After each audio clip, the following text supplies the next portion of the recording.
여러분 안녕하십니까? 헬로티비 뉴스입니다. 도심 곳곳에서 재개발 사업이 추진되고 있습니다. 가련동 300번지 일대는 재개발지구로 결정되면서 주민 대부분이 동네를 떠났는데요. 철거 공사가 시작되면 사라질 가련동의 모습을 손성혜 기자가 돌아봤습니다. 사람 발길이 뚝 끊긴 주택가. 담벼락에 적힌 철거 진행 문구가 눈에 띕니다. 재개발 사업이 진행 중인 은평구 가련동 300번지 일대입니다. 이곳은 철거를 앞두고 대부분 이주가 마무리된 상태인데요. 지금은 보시는 것처럼 사람들은 모두 떠나고 빈 건물만 남아 있습니다. 이탈진 길을 따라 동네 안쪽으로 올라가 봤습니다. 전기도 끊기고 세탁소와 슈퍼도 모두 문을 닫았습니다. 철제 대문은 대부분 뜯겨져 나갔고 창문과 함께 한쪽 벽면이 아예 사라진 집도 있습니다. 담벼락 일부가 무너진 2층짜리 단독주택. 거실을 지나 작은 방으로 들어서니 벽면에 그림 한 점이 붙어 있습니다. 은평구 가련동 300번지 일대. 부촌인 시설이 있었다지만 지금은 낡은 연립 다세대 주택이 대부분입니다. 2011년 재개발이 결정됐고 2022년 5월 관리처분계획 인가가 나면서 그해 8월부터 이주가 시작됐습니다. 아주 옛날에 강남 신도시 있기 전에는 여기가 굉장히 부촌이었죠. 마당에 수영장 있고 장갑급들이 있는 그런 아주 좋은 동네였는데 그분들이 다 강남으로 넘어가고 여기가 빌라져서 한 4, 50년 되니까 그게 이제 재개발이 되는 부분이죠. 최호진 씨는 가련동에서 40년을 살았습니다. 이곳에서 신혼살림을 시작했고 집도 장만했습니다. 1년 만에 집을 사가지고 거기서 이제 열심히 해서 이 큰 집을 샀어요. 요즘 같으면 못 사지. 수십 년 세월을 함께한 집은 곧 사라질 겁니다. 잔디에서 애들이 막 텐트 치고 놀고 그랬는데 내 인생에 뭐 가장 좋은 추억이죠. 아쉬움만 있는 건 아닙니다. 새 집에 대한 기대도 큽니다. 발전이 돼야 되니까 나도 이제 아파트 처음 가봤으니까 살아보니까 너무 좋은 거야. 그 주변 그 공원도 많고. 재개발이 되면 가련동은 최고 22층짜리 아파트 32개 동, 4천여 세대 규모의 아파트촌으로 탈바꿈합니다. 재개발 구역 바로 앞 세탁소 주인도 개발을 기다리고 있습니다. 동네가 바뀌잖아요. 동네가 완전히 그냥 펼쳐지가로 바뀌죠. 새로운 집들이 다 아파트가 들어서고 그러면 좋죠. 하지만 대부분은 내몰리듯 동네를 떠났습니다. 여기서 오래된 사람들은 몇 년도부터 몇 년도까지 산 사람들은 임대주택을 준다 그러더라고요. 그리고 그 안에 해당이 안 된 사람들은 떠나야 되고 떠났고. 집값이 저렴해 집 없는 서민들의 마지막 정착지나 다름없다는 은평. 서울 쪽에서는 전세 보증금도 안 되지. 이제 월세도 비싸죠. 그러니까 이제 경기도 쪽 관산동이나 벽제 쪽 그쪽으로 다 지금 이주를 했죠. 길에서 만난 한 주민은 아파트 입주권을 포기하고 가련동에 터를 잡았다며 재개발이 안 됐으면 좋겠다고 말합니다. 우리는 저쪽이거든. 저쪽이니까 우리도 저는 안 되면 좋겠어요. 우리도 저쪽 독립문에서 거기 들어가려면 그때 집이 2개였는데 거기 있고 여기 있고 이 집을 팔아야지 거기 들어갈 수가 있었어요. 그래서. 재개발이 완료된 이후 원주민이 다시 정착하는 비율은 20% 안팎으로 추정되고 있습니다. 워낙 여기는 이제 주인들이 거주하는 경우는 극히 드물었고요. 단독이나 간혹 그랬는데 거의 투자자가 70% 이상 바뀌어서. 가련 1구역 재개발 사업 이주율은 약 99%. 현재는 내부 철거 공사만 진행 중이지만 곧 건축물 해체 공사도 시작될 겁니다. 장독대 많고 감나무 많고 또 연세 드신 어머님들이 많이 살아서 뭐 농사 텃밭에다 농사도 짓고. 여기 너무 좋았어요. 지금도 아마 다시 오라 그러면 올 수 있을 거예요. 헬로티비 뉴스 손성혜입니다. 공천 후보자 면접을 이어가고 있는 국민의힘이 15일 경기와 인천 지역 단수 추천 대상자를 발표했습니다. 국민의힘은 인천 계양구 을을 포함한 인천 지역 선거구 5곳을 대상으로 단수 공천을 확정했는데요. 이른바 명룡대전으로 화제가 된 계양구 을은 원희룡 전 장관이 단수 추천 대상자로 결정됐습니다. 국민의힘은 이날 의정부시 갑을 포함한 경기 14곳 역시 단수 공천 지역에 포함했습니다.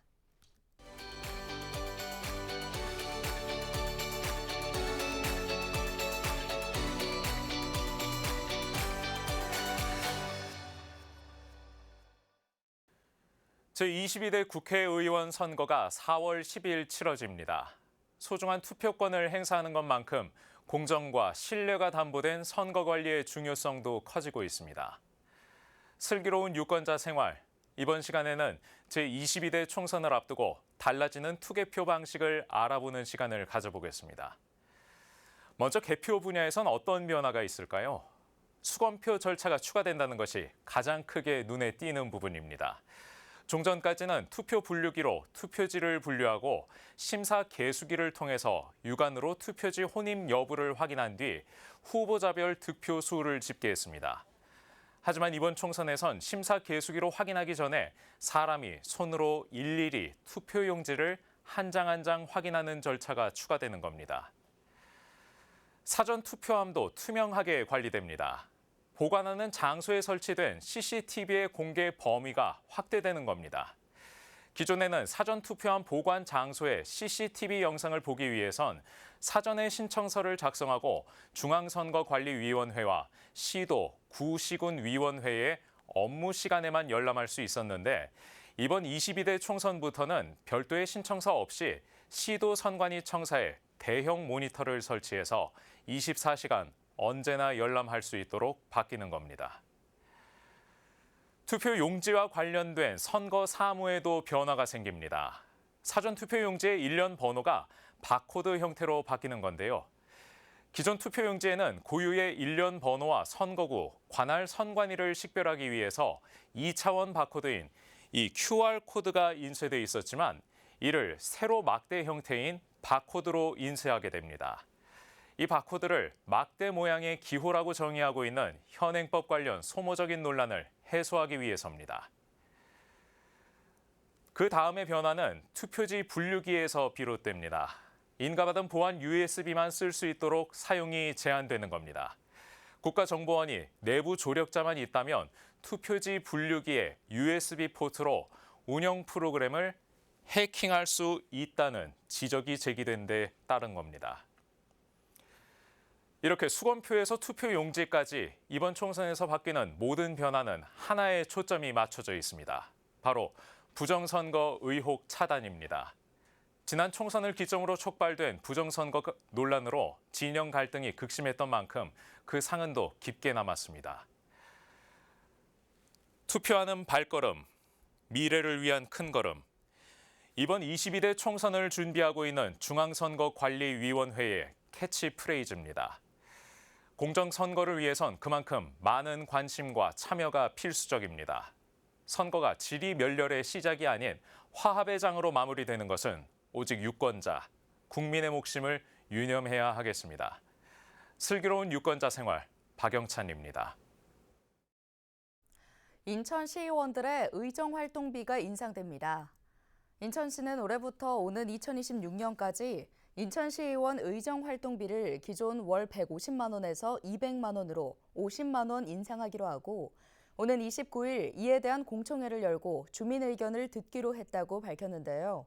시의원 의정활동비 조정은 행정안전부가 지난해 말 2003년 이후 의정활동비가 동결된 지방의회에 대해 월 200만 원 한도 내에서 지급할 수 있다는 내용의 지방자치법 시행령을 개정한 데 따른 겁니다. 지방의원에게는 매월 의정활동비와 월정수당이 지급됩니다. 올해 인천시의원 월정수당은 연 4,307만 원으로 책정됐습니다. 이번 의정활동비 인상이 확정되면 두 항목을 합쳐 연간 6,707만 원을 받게 됩니다.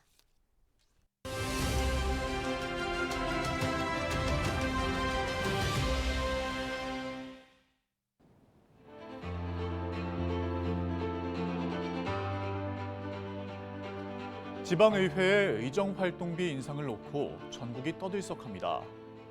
올해 법 개정으로 인해 광역의회는 기존 월 150만 원에서 200만 원으로, 기초의회는 월 110만 원에서 150만 원으로 상한액이 올랐는데요. 전국의 지방의회마다 최고 상한액까지 의정활동비를 인상하겠다는 움직임을 보이면서 적절성 논란이 제기되고 있습니다. 지방의원들은 의정활동의 전문성을 높이기 위해서는 의정비 현실화가 필요하다고 주장합니다. 20년간 동결된 활동비로는 자료 수집과 연구 활동은 물론 주민들 경조사 챙기기에도 부족하다는 겁니다. 또한 지방의회에는 20, 30대 젊은 의원들이 늘어난 상황인데 이들은 겸직 없이 활동하는 만큼 지원이 꼭 필요하다고 덧붙였습니다. 지방의회 의원들에게 전합니다. 의정활동비 인상이 꼭 필요하다면 해야겠죠. 하지만 자신의 주머니 채우기가 아닌 주민들의 더 나은 삶을 만들기 위한 선택인지, 그리고 그렇게 사용될 수 있는지 한 번 더 고민해 주시기 바랍니다. 지금까지 데일리 브리핑이었습니다.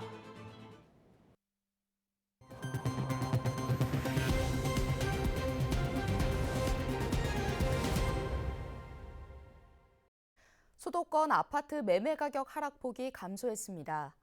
한국부동산원이 발표한 주간 아파트 가격 동향을 보면 2월 둘째 주 수도권 아파트 값은 첫째 주 대비 0.04% 하락했습니다.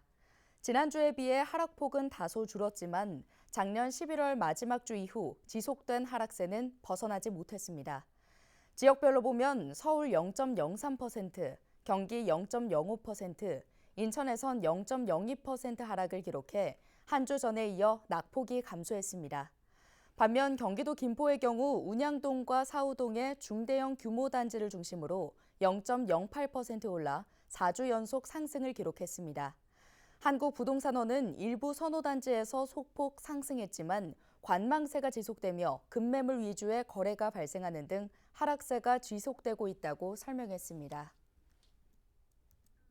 지난해 국회 예산심의 과정에서 전기요금 특별 지원 예산이 2,520억 원 규모로 한시 반영된 것과 관련해 중소벤처기업부가 21일부터 영세 소상공인들의 전기요금 신청을 받기로 했습니다.